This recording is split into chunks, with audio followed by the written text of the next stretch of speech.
This is the tailored tag punch here, and you can see that it's kind of a diamond sort of shape, and it's quite useful. It was particularly useful for masculine type projects or geometric type projects, but what I want to show you today is how you can make a different shape using this punch. So what I have here, excuse me, are a couple of strips of the Bright's Designer Series paper, and I meant to grab a catalog and I forgot, but in the pages with the printed papers you can see all the different beautiful papers, and on the last page down at the bottom there are just color family collections in the brights, subtles, neutrals, regals, and then the two in color families where you just get some prints of just those colors, so they're not like a mix of colors like the other ones, and these are really great for using on their own or for mixing in with the other paper packs. So hopefully that makes sense. So what I'm going to do, sorry if I didn't say that, these are cut to 1.5 inches wide, and what I'm going to do is slide that into the punch. I'm going to do 2 at a time. You could do 1 at a time, and just going to line that up so that it's pretty even right and left. And so we're going to get like this hexagonal shape out of there. Now you could mark it on your actual punch with a little dot if you wanted to. I'm reasonably good at eyeballing. So what you'll end up with are these little hexagonal shapes that are quite different to what the original tag was about. And as a bonus, what you're left with are these strips with the flags already on the end. So you can set those aside. You can either keep punching to get more shapes or set those aside to use on your next card or scrapbook page, or however you want to use these little flagged strips. So what I've done is I've already cut out some ones in different colors, and I chose to just go with a rainbow variation because I only had a pack of brights. So, but if you wanted to go more monochromatic or just 2 colors, then that would look cute as well. I just didn't have those with me. So what I have here is a piece of Whisper White, and I have cut it to 3 3/4 inch by 5.5. And then I have gone ahead and embossed that with that Tasteful Textile embossing folder. I didn't want an embossing folder that was too busy because these colors are quite bright, and the prints are already kind of, you know, polka dots are always kind of not busy, but dynamic anyway. And like I said, I've just gone for the rainbow shape, a rainbow array, because it's always attractive, but you certainly can do this in any color combination you want or with the papers that you have. So I'm putting that first one so it's hanging off the bottom and so that the point is at the top. And then next on the rainbow is the pink. There wasn't, well, I take that back. Why is that not working? It's a little bit of a brain teaser. There we go. So you want it so the points are at the top. There was an orange in the brights. However, I am using it on a scrapbook page, so I just couldn't sacrifice it for the card. So I went, instead of red, orange, yellow, I went red, pink, yellow. But you'll see that your eye just sort of, oops, I don't want that there. Your eye just gets the gist, so it will be fine.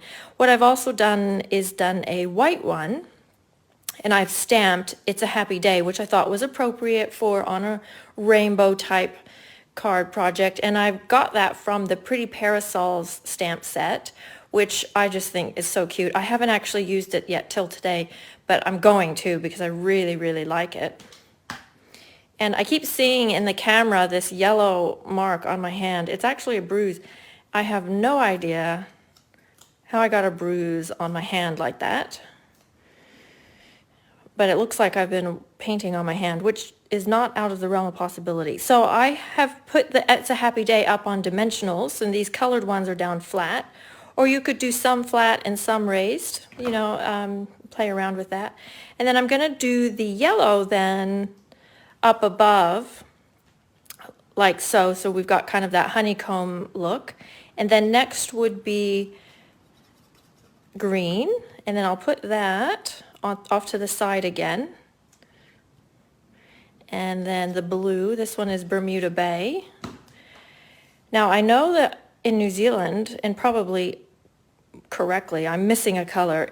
In the United States, at least when I was in school, there was only 6 colors in the rainbow.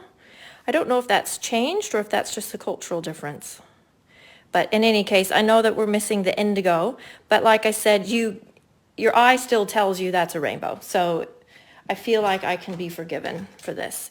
And then you'll just take your scissors or your trimmer and just cut off any excess there. So if you wanted to add more colors to your rainbow, you could put one right here is where I'd put that 7th one. Or you could start with 2 at the bottom, but you can just play around with that. So that looks pretty cute, I think. And then we're going to lay that on top of a 3 7/8 by 5 5/8 inch piece of basic black.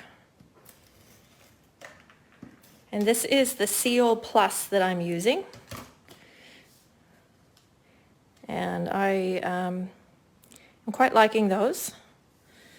All right, now I just feel that the black, when you're using bright black, to me is always a really good choice because it just makes those colors really pop well. It's like just high contrast. And then I'm going to put this up on dimensionals onto just a Whisper White card base. Okay, then I'll just do the inside really quickly, but I have a little bit more I want to add on to the front. So on the inside, I just did those same sizes of white and black. So while you're cutting, you just cut them all. And I've stamped the Thank You for Being My Sunshine, which is also from that Pretty Parasols stamp set. And what I'm going to use is one of these little flags that we just have. And I would suggest you use one of these or a couple of them on your envelope as well. Actually, I could use a couple of these on here, but I've already put it on the black. So for now, I'll just put a yellow one. Actually, I've changed my mind. I'm going to do the yellow and the Gorgeous Grape. So we'll do 2 on here like that. Then I didn't leave a lot of room for writing, but sometimes that's, oops, I got glue on there, not always a bad thing.